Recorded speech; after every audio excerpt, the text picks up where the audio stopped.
my God, oh my God. Gwapo, gwapo. Ito bibigay ko sa inyo. Nasa pahayag 4. Pahayag 4. Salamat Panginoon at syempre sa aking Holy Spirit na nagbigay nito sa akin. Ngayon, pagkatapos nito, ibang pangitain naman ang aking nasaksihan. Nakita ko sa langit ang isang bukas na pinto at muli kong narinig ang tinig na gaya ng isang trumpeta na ang sabi, umakyat ka rito at ipakikita ko sa iyo ang darating na mga pangyayari. Walang ano-ano'y kinasiyahan ako ng espiritu at nakita ko sa langit ang isang trono at ang nakaluklok doon. Ang mukha niya'y maningning na gaya ng mahalagang batong haspe at cornalina. May isang bahagharing kakulay ng esmeralda sa palibot ng trono. Nakapaligid dito ang 24 pang trono. Nakaluklok doon ang 24 na matatanda. Puti ang kanilang kasuotan. At may koronang ginto ang bawat isa. Mula sa trono'y gumuguhit ang kidlat kasabay ng malalakas na ugong at nakatutulig na kulog. May 7 nagniningas na sulo sa harap ng trono. Sa harap ng trono may tila dagat na salaming sinlinaw ng kristal. Nakapaligid sa trono sa bawat panig nito ang 4 na nilalang na buhay na punong-puno ng mga mata sa harap ng likod katulad ng leon. Ang unang nilalang na buhay katulad naman ng baka ang pangalawa. May mukhang katulad ng tao ang pangatlo. At katulad ng agilang lumilipad ang pang-apat. 6 na pakpak ang 4 na nilalang na buhay. At tadtad ng mga mata ang bawat isa sa loob ng labas. Walang tigil ang pag-awit nila araw-gabi. Banal, banal, banal ang Panginoong Diyos na makapangyarihan sa lahat. Ang Diyos na nakaraan sa kasalukuyan at siyang darating. At habang umaawit sila ng papuri, parangal at pasasalamat sa nagkakaluklok sa trono ang nabubuhay magpakailanman.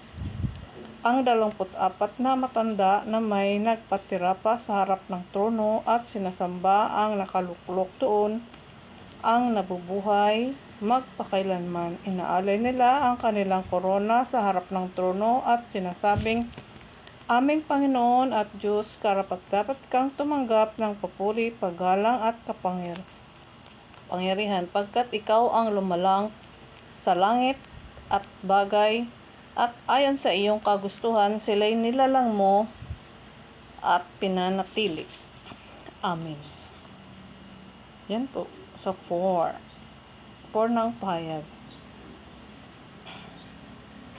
May pangitain din ako dito tungkol sa trono. Dati, trono doon sa pinakita sa trono umiikot.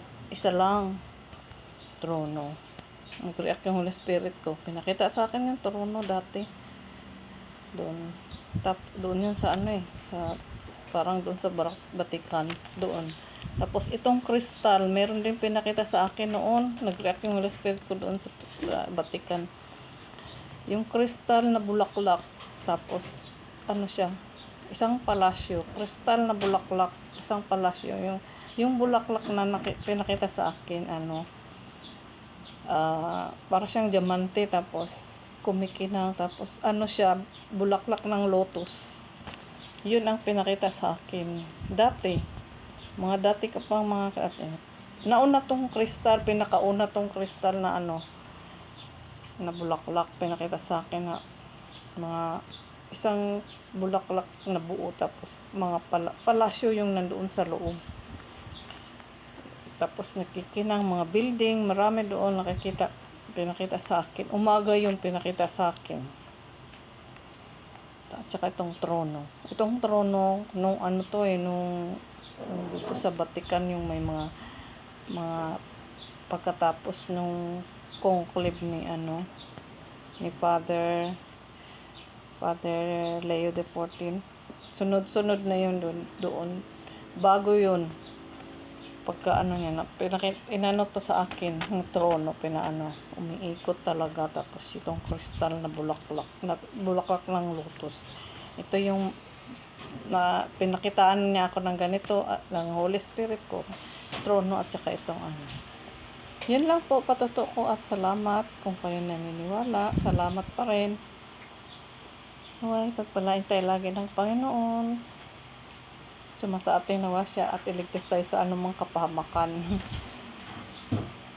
Kapayapaan para sa lahat. Salamat po.